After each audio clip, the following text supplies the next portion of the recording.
Snooper Thursday! Woo! Yeah. And we got Justin from the Beer Punks. Hey. And a random homeless guy that we found on the street. Yes. Almost doesn't sound like you. Thanks for taking me in. Romulus. We found a Romulan. I'm a rambling man. Rambling man. What is that? This is Chris DiNiccolo. You might know him as C. Dix. Or C. DiNiccolo. Yeah, We'd call you C. Dix, though. two of you do. Two of us Who knows do. him as C-Dix? Is this new? Me and Jason Harris and Yeah. then I don't know him as C-Dix. Right, that's Oh, well, it's kind of a trivia thing. Chris is on my trivia team. Yay. 5 wins in a row. I feel weird calling you C-Dix. Well, thank you. I feel weird when you call me that.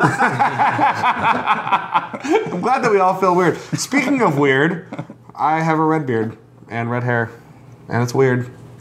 But it's for charity. So You look like an ass. what asses are you looking The at? funny thing is, See Dick's hair.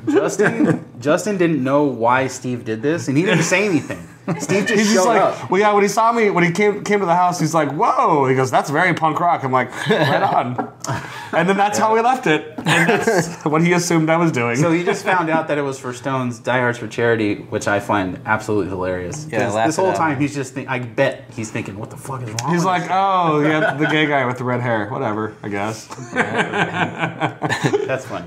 Anyway, so yeah, it's Stone's Die Hard for charity. Every 2 years for the anniversary party, they do a Die Hard thing. I joined it this year because I wanted to do it last year, but then I was like, oh, they're not doing it. And the year before that, I missed the deadline, so I didn't get to do it. Yeah, then they either. do it every other year, every even year. Yeah, so this year I was like really excited. I jumped on board. We raised a little bit of money. I was a little disappointed, and not disappointed, but I was hoping to see more. So if you're watching this right now, help us out. Pump it up a little bit. Yeah. We got to get more than that Greg Cook, because screw him. Who does he know? Apparently he was you. He knows me, yes. But yeah, so that's why I have the red hair, and this will be. We'll probably have 2 or 3 shows with me with this before it finally grows out. I think can the shave it person out. that looks worse than you is Andy the Beer Man. Because he just has a goatee, and it looks like the front of his face is bleeding or something. Poor Andy.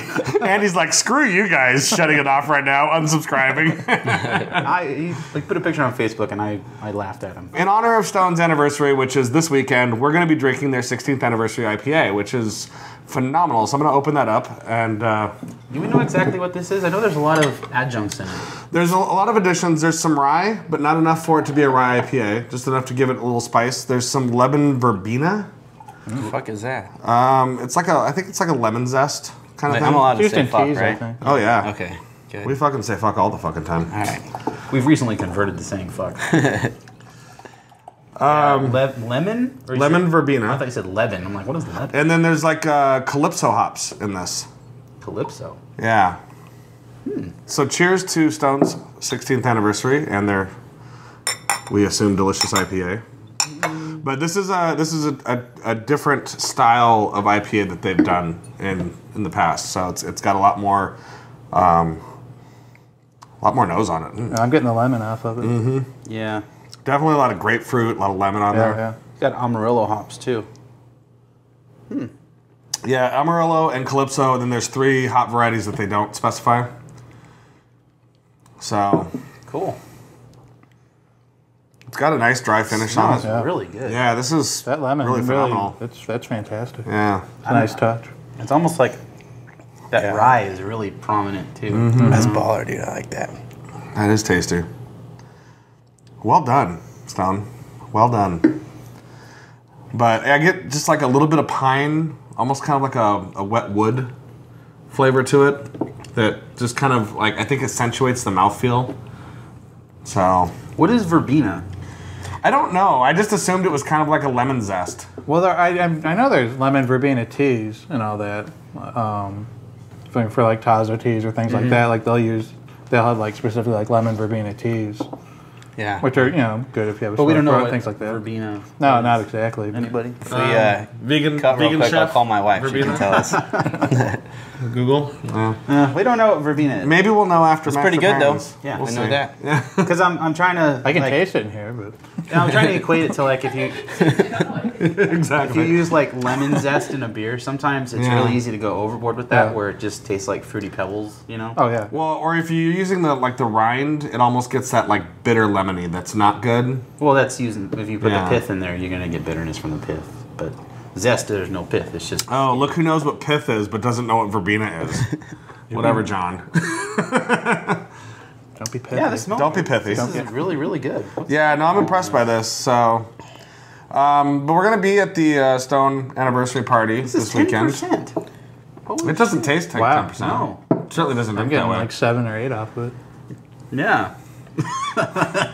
So anyway, tell us about the beer punks. Tell Oh, us what I'm you supposed guys to did. talk about it? Yeah, so this is Okay. Justin. He's from the Beer Punks, and John's a punk rock fan, and I tolerate John's obsession with punk music.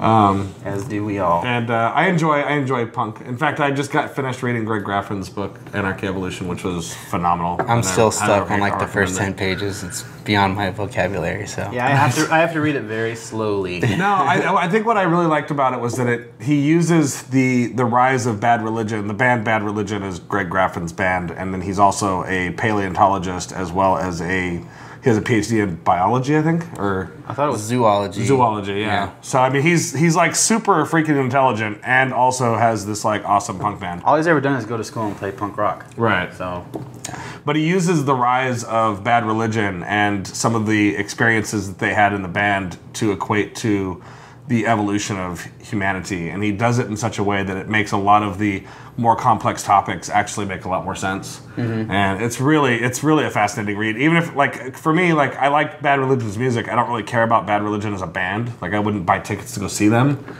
Well, you should. I know. I mean, but it's... but even so, like the way he tells some of the stories, it's pretty enthralling. So anyway, that's semi off topic. But anyway, Beer Punks, talk about it. Okay, beer punks. It's it is what it sounds like.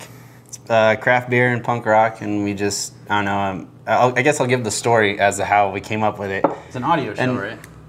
Well, we have the podcast or the Pitcast, and we've kind of started to do video, but that's kind of They're sort of like the Brewing Network, but punk rock style. So they have several. You have several different shows, right? Yeah. Yeah. We do anything we can to get like one person to know who we are. It isn't working too well. They're But- podcasting whores. So I'm actually gonna give a shout out to Randy Bradbury from Pennywise and Fletcher because you guys inspired it. Went to a Pennywise show. They're singing "Fuck Authority" and they're all drinking Bud Light on stage. Could you not say fuck, please? And so I just remember thinking like, dude, you know like what the song's about, and then they're drinking corporate beer, which I feel is. Yeah, that's that's kind of an oxymoron right there. Yeah, so then, which actually Randy he's a pretty big craft beer drinker now, but anyway, so yeah, and then I That's just cool. kind of had this idea, And so, do you like know them personally, or? yeah, I know them, I know Randy, and I know and Fletcher and Zoli. Are you like sleep on their couch status, or are you like, hey, you're No, in a no. bar, I can come up and say hi to you and we'll have a beer together status? I could like Somewhere text in him the and say, middle. hey, dude, can I get backstage? So Okay. I'm gonna go to a Pennywise show in Anaheim in October. Maybe. This is happening right now. Right now, it's happening. gonna See, try he and looks get over us there because backstage. apparently I'm not going. Okay. Randy, if Hey, you end up watching the you show, wanna go to a show? no, not even a little bit. Large crowds frighten me, so I don't generally go to concerts. So, well, that's cool. So, I mean, you guys basically just listen to punk rock and talk beer. Yeah, that's it. That's what That's we do. awesome. And other Okay. things. And Here other things. occasionally. Yeah, they talk about other topics. No, it's pretty cool because Cameron. there's more people than I thought that actually get the idea, which is pretty rad. So, how do we find you online? You can go to, well, you know what? First, let's start with Google. All you have to do is Google Beer Punks and you'll find me. Oh, boom! Look at that, organic bitches. There it is. Or on Facebook. So, yeah. Yeah, Beer right on. Punks. Well, we're going to send you off to a Master Pairings where Bill will be smoking cigars with somebody. Is there more to that? Well, And I think there'll also be beer involved, I think. I think So- this one might be with his cigar guy. Okay, Which Chris. Chris is a very. Is it Chris?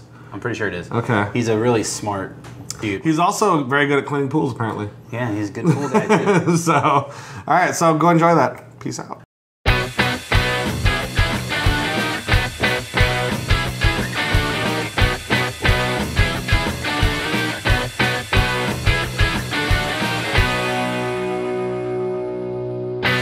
Hey everyone, welcome to another Master Pairings. I'm Bill Sysak, your host. Tonight I have Chris White from Golden State Tobacco.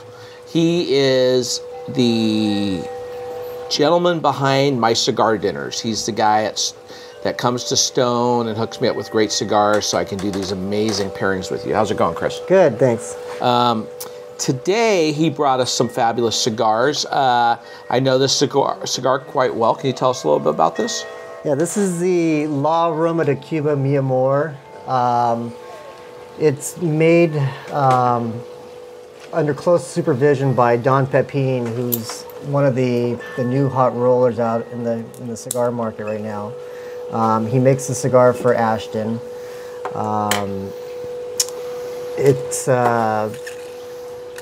This year it got the #2 rating in Cigar Aficionado. The Alec Bradley Prensado got the #1.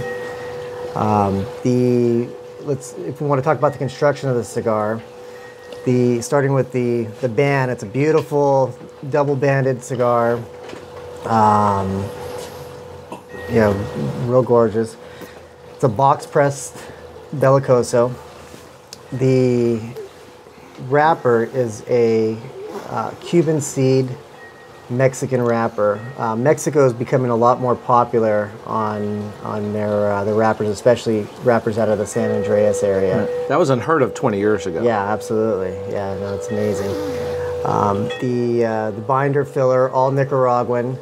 The cigar is actually being produced in Don Pepin's new Nicaraguan factory. I picked up some from my cellar, about 8 feet away, some Green Flash Silva Stout, another great Imperial Stout by the brewmaster Chuck Silva. This is their double stout. It's 10.1%, but it's barrel aged. I believe he barrel ages 75% and puts in 25%. I may be wrong on that, Chuck. Sorry, it's been a while. But it's a fabulous beer, a big Imperial Stout, nice barrel aging, has great notes of chocolate, coffee, vanilla. It's going to go beautifully with the cigar. So as always, we're going to enjoy our cigar pairing, and we're going to cut away a few times because when you're smoking a cigar, you smoke it in thirds, correct? Correct. Yeah. Yeah, the taste profile changes, a good 3 times in the cigar.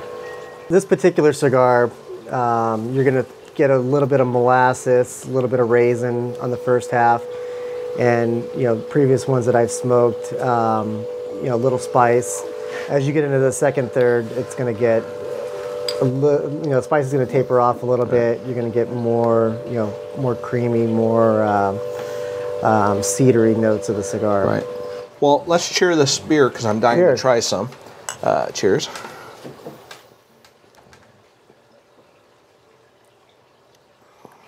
So good, so delicious. It's not over the top, 10%. You think it hides alcohol really well. Yeah. Hints of chocolate. The reason why I paired this is, like Chris said, this kind of has some winter fruity notes, especially at the beginning. And so you could think naturally for those of you who are beer aficionados out there, why didn't he use a quadruple or a Belgian style beer with some invert sugar? It's because this has that in this beer.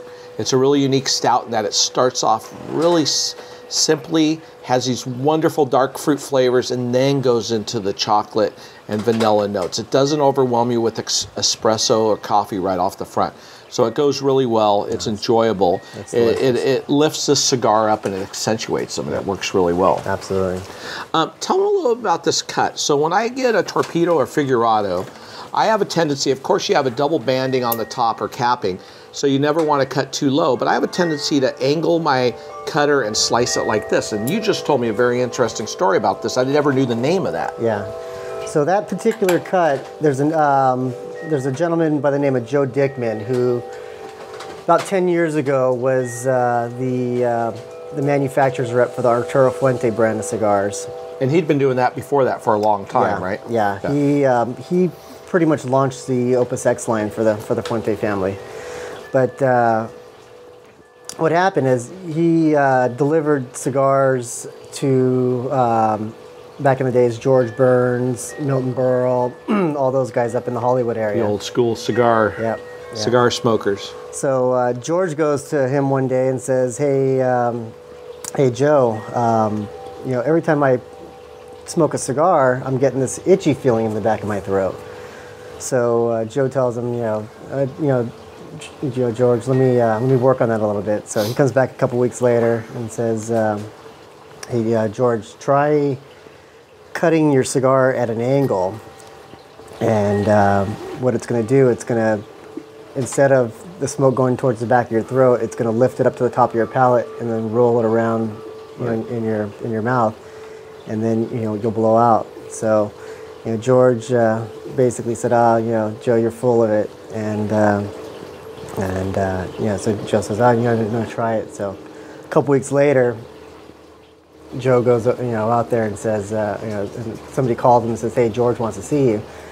So he goes up to George, and George looks at him and says, hey, kid, you're onto something there. So ever since then, if you look it up on the web, it's called the Joe Dickman cut. That's awesome, man. That's a great story. Yeah. And it's right. It's absolutely right. The way you draw it, it definitely affects where it lands on the palate. Sure. And it's really cool because it makes really good tasting sense, because when you're drinking a great wine or cognac or scotch or a great craft beer, you don't want to have a lip of the glass that just goes outward necessarily. You want to have that slight curvature to see where the beer is going to land on your palate.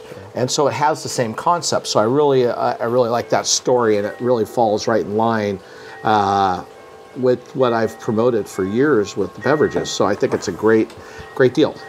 Here's another question: band on or band off? It's all preference. Let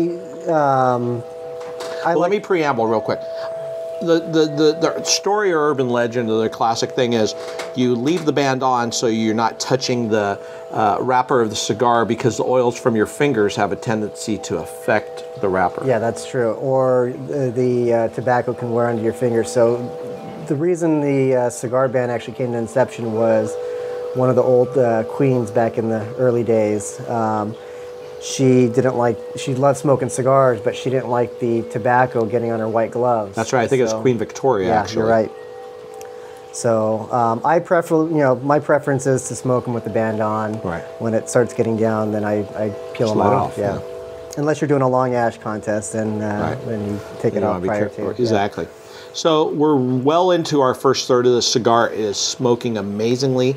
It definitely had those molasses, figgy kind of deep raisiny notes, and now it's starting to get a little spice characteristics, but not an off flavor spice, some just rich, cardamom and kind of five spice and these intense spice notes. And I can't wait for the second third. So we'll be right back, guys. So welcome back. We're enjoying this beautiful La Aroma de Cuba, Mi Amor. We're in our second third of the cigar. I've started to notice a lot of intensity of flavor now. Yeah, it's definitely getting good. The spice kind of mellows out, getting some creaminess, some coffee flavors. It's definitely. I could definitely see that. Good, yeah.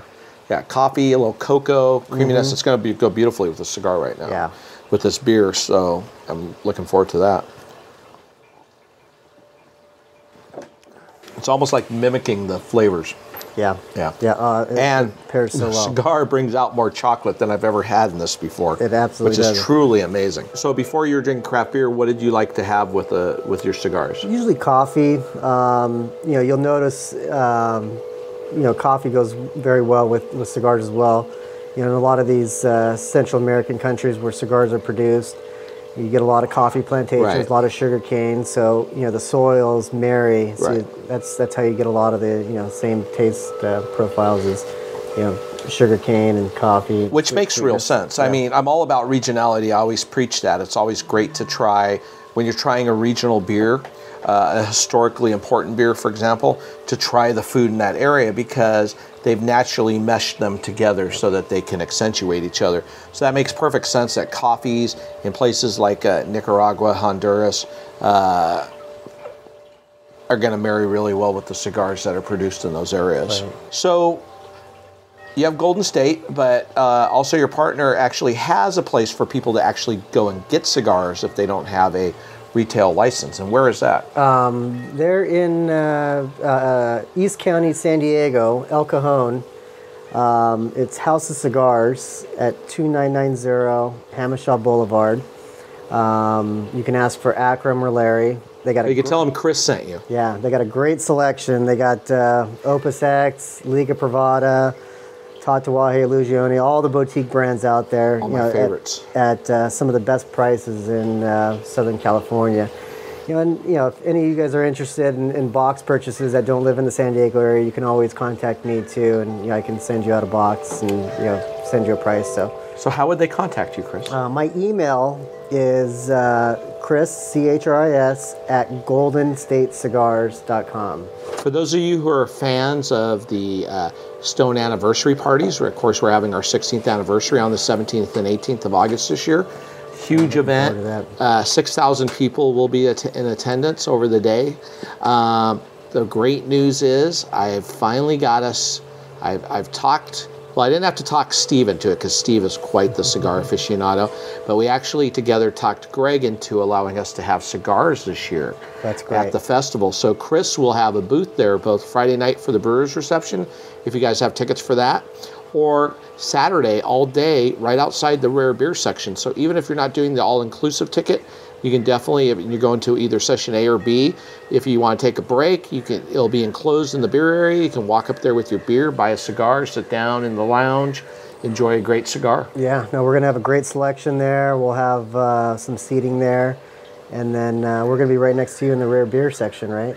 Right. And I'm actually going to have, for those of you lucky 800-900 people that get the tickets for the rare beer section, I'm actually going to have pairing recommendations for a lot of the cigars and some of the beers that I'm going to be pouring at the rare beer section. Beautiful. So that'll be really fun. It's going to be a great time. Yeah, it's enjoyable. So this cigar, I can't wait till the last third. It's just amazing. It's got all this complexity.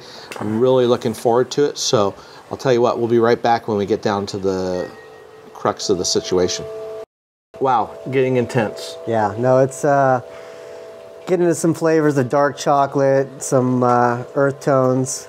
The espresso. Yeah, yep. The construction's holding up real nicely. It's burning, real nicely and evenly. Definitely worthy of the #2 rating. So, Cigar Aficionado did a good job on that. Well, in the beer, it's bringing out more vanilla notes. So it was hitting chocolate in the middle third, and now the bourbon barrel is really shining through. And when I taste it, because of the rich chocolate and coffee notes here, the vanilla really shines through from the bourbon barrels. No, absolutely. It's really cool because it just goes to show, you have these 3/3 of any cigar, and it's always going to change in complexity, and then it will also affect the beer that you pair with it. You can definitely do multiple beers with a cigar, like I did with the Beast series from Avery. But this beer is beautiful because it was a chameleon with this cigar. It picked up those winter fruits at the beginning, had huge chocolate notes in the middle, and now it's going to vanilla, and it's playing off this really intense coffee and chocolate flavors off the cigar, and it's just delicious. Yep. Once again, thanks for coming out, Chris. We'll cheer one more time, have a sip. Thanks for watching another Master Pairing. Cheers, guys. Welcome back. Welcome back. So that was good. But so what do you guys think of the beer final? Oh wait, first of all, we did find out what lemon verbena is, and it's not even lemon. Nope.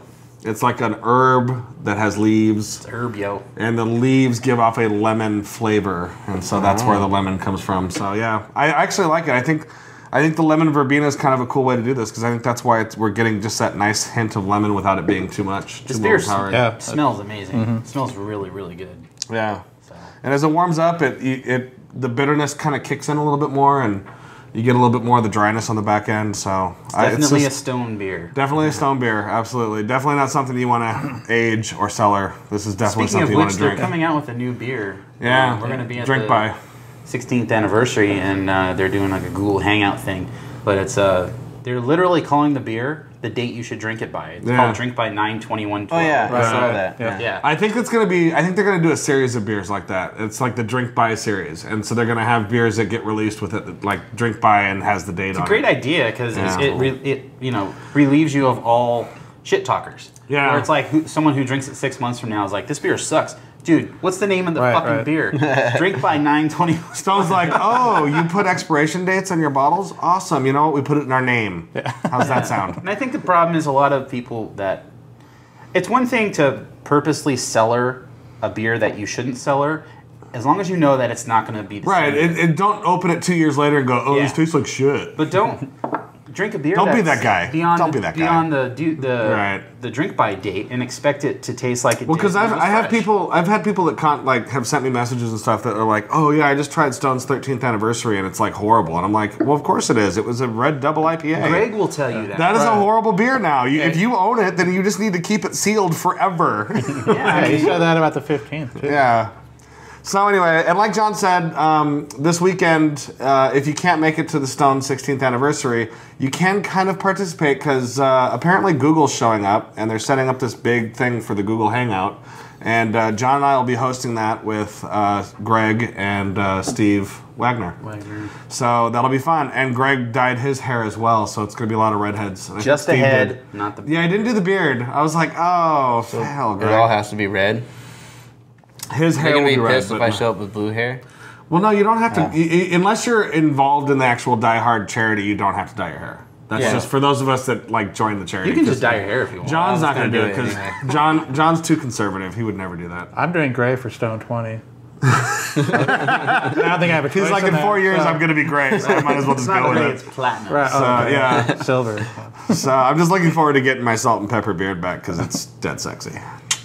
So, you know. So yeah, the Stone 16th anniversary, and I think other than the Great Nebraska Beer Fest, that's pretty much... Well, we have the OC Brouhaha coming up on September 8th. Yeah, we do. So we're all camping out, right? Friday night? You guys are camping out? Yeah, we're camping out. At least... I think so. Yeah, John's still a think so. So, but if you're camping out and you're going to be camping in the area, you know, come on by because I'm going to be making some pretty stellar Bloody Marys in the morning. Well, I'll be there. It's going to be awesome. Camping out also? Probably. Nice. Yeah. Right on. So it's going to be a party and a half. And so, yeah, join us there then. And, yeah, next weekend is Stone, or actually this weekend is Stone, and next weekend I'll be in Great Nebraska Beer Festival. So, as always, thank you for joining us. Hey, thanks for having me. It's fucking cool. Right on. Chris, it was awesome. Thank you. Thank you for showing up. I wasn't expecting to be on, but I did wear the Misfit shirt, I guess. Yeah, you got the fortunate with the beer punks. Right, so there you go. Very nice. So, and to all of you, thanks for watching. And until next week, stay safe and drink beer. Cheers. Cheers.